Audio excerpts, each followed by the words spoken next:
পূজাতে কেইটামান পিঠা বনাইছিলোঁ বৰা চাউল আৰু নাৰিকলৰ।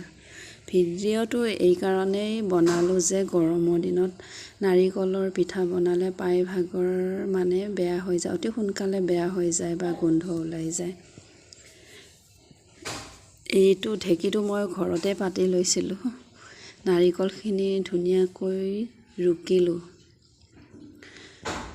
ভিডিঅ'টো আপোনালোকে শেষলৈকে চাব।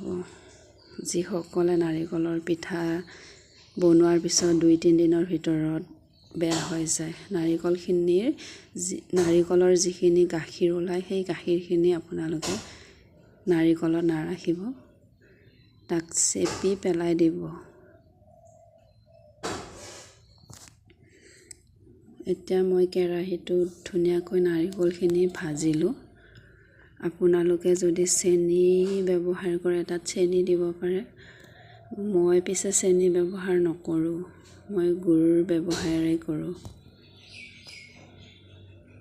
নাৰিকলখিনি ভালেমান সময় ভাজিলোঁ, তাতে ৰস যাতে অকণমানো নাথাকে।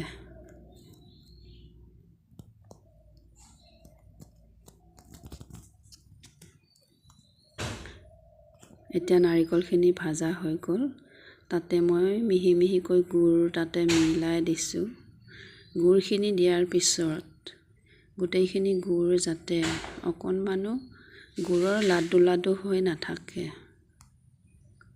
তেনেদৰেও প্ৰায় 6-7 মিনিট ভাজিলোঁ। ভাজা হোৱাৰ পিছত পিঠা আৰম্ভ কৰি দিলোঁ। পিঠাকেইটা দেখাত বেয়া হ'লেও সোৱাদ কিন্তু ঠিকেই হয়।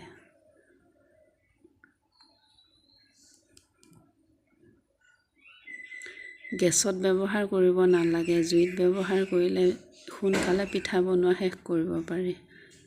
অৱশেষত আমাৰ নন্দিতাও বহিল পিঠা বনোৱাত। কেনেকুৱা হৈছে ক'বচোন।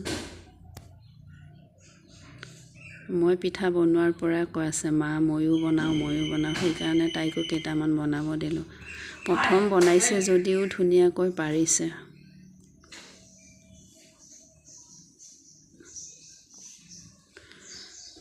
আপোনালোকে ভিডিঅ'টো জনাবচোন পিঠা কেনেকুৱা হৈছে।